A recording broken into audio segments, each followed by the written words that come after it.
What's up? This is David, and today we're going to be talking about using leverage for high ticket coaching and making leverage practical. Like, where else can we use leverage, right? Where else can we take advantage of leverage? So, as Naval Ravikant said, forget rich versus poor. It's now leverage versus unleverage. Where else can we use leverage? So, Naval gave us this bombshell of philosophy and this overarching strategy, right? But how can we use it? How can we practically use it in our coaching business? And where else can we use it? Like, what else is leverage? So that's what I'm going to be covering. And in the Freedom World community, by the way, I show you how to do this step by step. But let's go over like what else is leverage and where can we apply leverage, okay? So this is not a complete list by any means, but these are just some things I've gathered. And here's my recent list of practical uses of the ideas of leverage, right? So let's start with team, okay? Let's start with team. And it has to be a good team, by the way. A bad team might be a negative. So the classic saying goes 1 + 1 = 11, right? This is interdependence, Stephen Covey concept, right? Where the sum of the whole is greater than the individual parts, right? So we get more output than input. So input 1, output 11, right? So great things weren't created alone, right? There were teams behind it. So like Apple and like computers and like movies and like rocket science, these all had teams behind it. You know, like the SpaceX's of the world, the NASA's of the world, they were all achieved with teams, right? But here's the thing, like it doesn't have to be a big team, by the way, and this is just a individual preference. But I like to keep my teams small, and it's best if the team is also using leverage, by the way, because if you are assigning a team member a task that is very unleveraged, like a sales call, for example, then it is, it's a very unleveraged task, right? So it's best if the team person is also doing a leveraged task. So a group and community is also leverage, and it has to be a good one, by the way.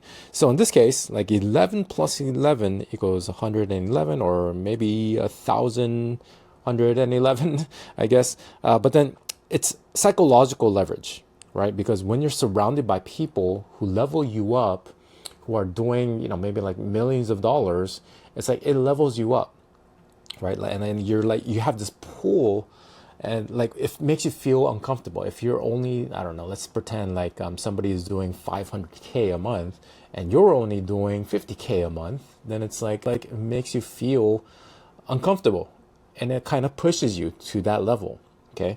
So osmosis is super powerful, and it's a leverage. It's a lever that you can have and take advantage of. And you become who you surround yourself with. You are the average of the 5 people you surround yourself with most, okay? Price is also a form of leverage, and it's a form of efficiency, okay? With higher price, you get more efficiency from the same person. And that is why, like, this high ticket stuff, the math often makes more sense, right? So $1 million example. So let's say you're trying to get to $1 million. What's easier? Like getting 10,000 buyers to pay you $100, or getting 100 buyers to pay you $10,000?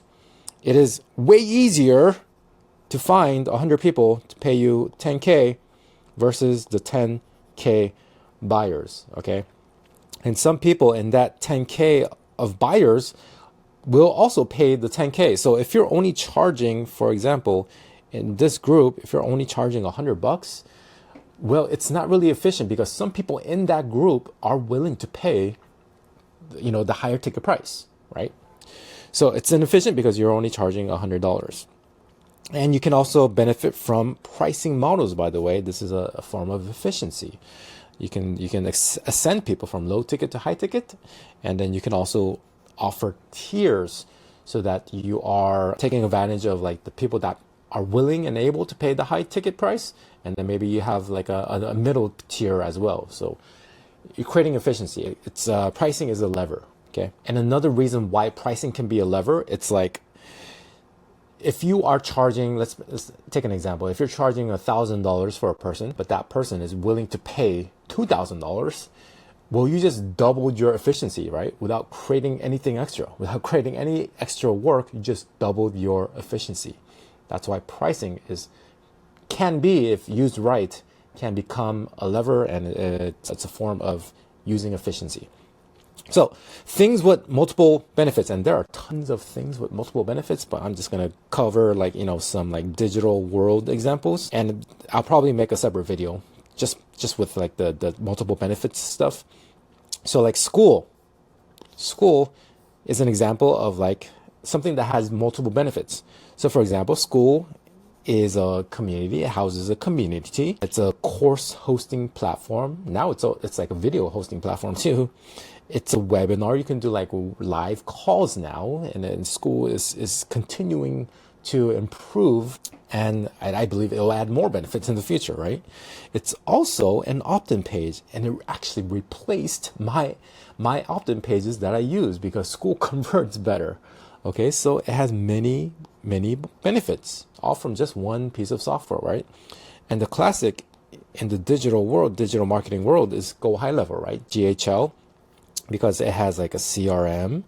You can create automations, you can create funnels, and you can create many other things with just one software.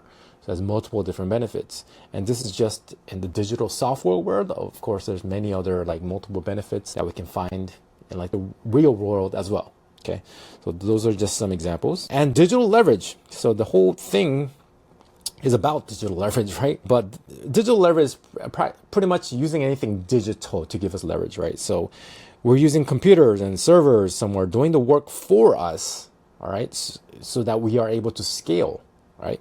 So the world connected with wires and satellites, and we're just taking advantage of that.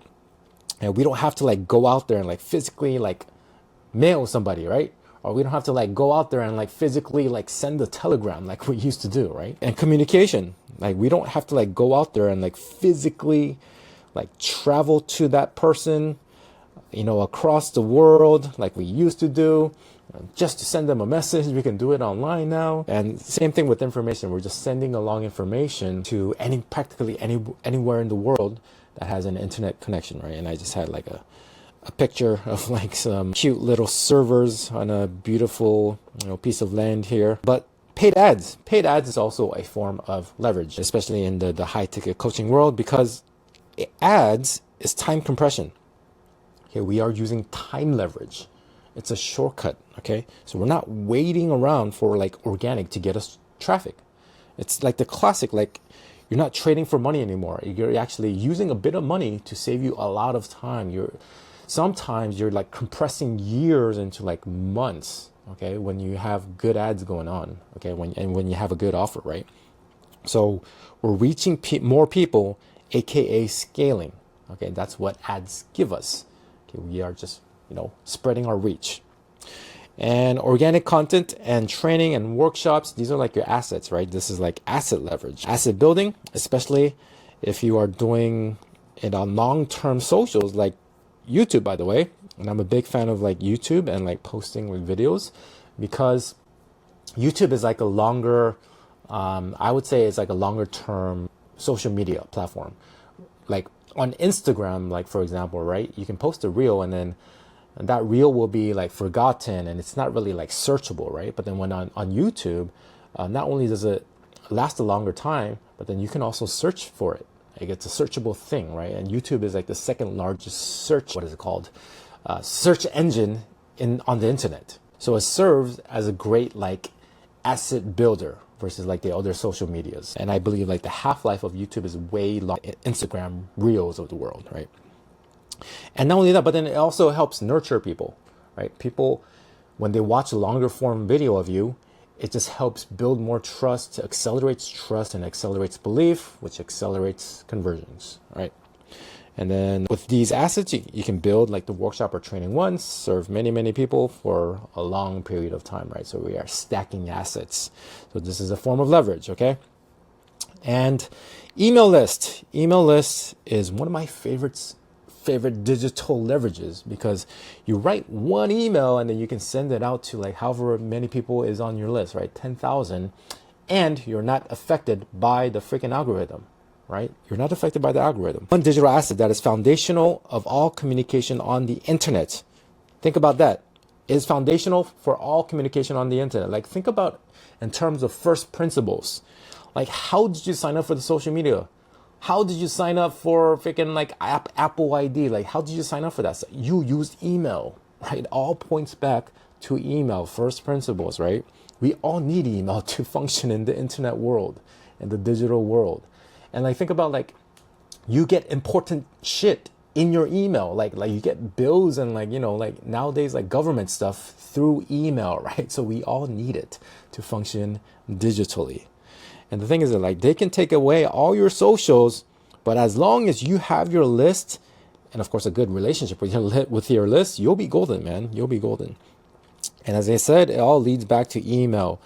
And you can market to your list again and again and again without, you know, tweaking it for the algorithm. You're not a slave to the algorithm anymore. Like you can, you know, write whatever you want. Of course, you don't want to be like spammy and stuff, but you can write whatever you want, right? You don't have to like become a slave to the freaking algorithm, right? And this is like, you know, email is like the treasure, right? This is what ChatGPT came up with. And it's pretty sick. Email is like the treasure on that treasure map, and like we all want to build that asset. Okay, collect emails. Simple. Simplicity is a lever. It's leverage. Like simple is usually more energy efficient, and then energy efficient usually is more leverage, right? AI and automation, of course, this is also a form of digital leverage. So under digital leverage, we have, you know, like bunch of pretty much anything that's related to the internet. So such as like AI and like automation and like software and all that stuff. That's pretty much digital leverage, okay, under this big umbrella of digital leverage. So here's like a, you know, picture of a recent AI thing, right? And AI, for some cases, like in many ways, like AI, this is just my opinion on this stuff. AI is like total game changer, right? Like, for example, like images, like I believe like stock images are gonna go out of business because I don't even use stock images anymore. You know, I just like, you know, go to ChatGPT. Like, for example, like a lot of these pictures are like ChatGPT created, right? So I just go to ChatGPT and ask for an image, right?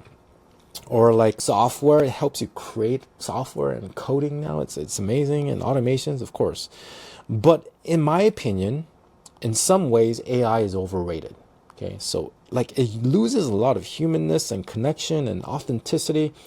That's why I'm also a fan of coaching, of course, and like groups and communities, because you still have that human connection, right? The thing is, like, I don't want to read a freaking book written by AI, you know? Like I don't want to freaking converse with AI at a cafe, or I don't want to read your offer that's written by AI. You know what I mean? Like, at least put some effort, put your voice into it, you know, put some authenticity into it. And like I said, this is just my opinion, but I think it's a big bubble, just like, you know, kind of like the .com bubble. Like I think the big companies, they will definitely survive, you know, like back in the day, like the Amazons of the world during the .com bubble, they survived. And then soon we'll have like a long tail phenomenon. So what that means is like, I think we're going to all have just our own AIs. Like, you know how we have like our own like blogs and like WordPress sites? I think we're just going to have like our own AIs, dude. Like, I think that's going to be, you know, be like a thing. To be like so common that we just own our own LLMs and our own AIs. And here's the thing, right? Like the big companies like OpenAI or Google, they can like come out with like your AI thing and then replace like your big idea.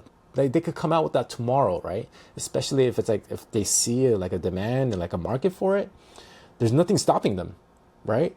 So all these, again, like all these people that are coming out with all these like, you know, AI stuff, I think it's gonna like, you know, the bubble's gonna pop because all these big companies, they can come out and replace you and make it free. You know, Google can come out and make it free. The only thing is like, unless it's like super niche kind of stuff, I think they will stay because like the market is not big enough for like these big companies to like, you know, target something that's super niche. So that's just my 2 cents on this stuff. Okay. So yes, use AI, but don't let it replace your authenticity and your voice. Don't let it write your emails for you. At the very least, like add your voice into it. Okay. You can get AI to help you with like ideas and stuff, maybe help you get started. But at the very least, please keep it human. Right? Keep your voice in there, right? Your authenticity in there. So some other leverages that are real, but I'm just won't talk about in this video is like brand leverage. You know, utilizing your brand for leverage. skill leverage. If somebody's really skilled, the output can be larger than one, input one, output one. It could be like input one, output, 10 or whatever. And capital leverage, that one I think is pretty common sense. Is like, you can use your money to make more money. You can use your money to make interest. And the final point is this, right? It's like we're trying to use maximum efficiency with leverage, especially like digital leverage, as I talk a lot about. And we want to get it to like the point of diminishing returns and then stop at that point, because any additional effort from that point on is very diminishing, right? We have all heard of like 80-20 principle, right? So we're trying to do that with the business, and seeing how we can 80-20 the shit out of our business, okay? So the marginal increase in profit a lot of times is not worth the extra energy and work that it takes, okay? Often we lose efficiency, we gain work, it takes more energy, and we gain complexity just for that like little extra bit of profit. And I'm gonna be talking more about that in future videos. But here's a little graph, right, of what that can look like. So a lot of times, like we have like profit like on this axis and then energy on this axis, right? Sometimes we will get to like a point where the efficiency starts to diminish, right? And this is like a common thing, not just in business, but like in nature. Like this is like, 80-20 is like everywhere, right? And you'll see like many things become diminishing after a certain point. So in future videos, I'm going to be talking about how we can get max efficiency and some of like the conversion mechanism stuff. But I just want to show you that, there is a point where like stuff becomes diminishing. So we kind of want to like, get ourselves to like this max efficiency point. And then because this is not worth it anymore, to like, just stop, because it's not worth our work, or it's not worth our energy anymore, right? And what we're trying to do is trying to stack 80-20s on top of each other, right? Trying to stack 80-20s on top of each other. Like get to the point, get to like this max efficiency point and then stop. And then maybe like the next thing, like get to like the max efficiency point and then stop. And then like go to the other thing with the max efficiency point. So we're trying to like 80-20, like, like the entire like business, and see where we can get maximum efficiency and use that for leverage, right? So like the 80-20 universe, it's one of the efficiency laws of nature. Like we see it all over nature. We see it in business too. The marginal increase in something is usually not worth the way extra energy that it takes, right? So you want to put emphasis on the 80s, putting emphasis on the 80s, the one with more leverage. So instead of focusing on the incremental, focus on the exponential and add more emphasis on that, okay? And I will definitely be talking more about this in later videos. But the idea in using leverage is one of the centerpieces of Freedom World, okay? And to achieve high profits with our high ticket coaching with digital efficiency, my friend. So if you are an established coach wanting to scale your business with digital leverage, then you can watch this video right here now. I believe it's super sick, and I believe it will help you out in your high ticket coaching business. I'll talk to you in that one.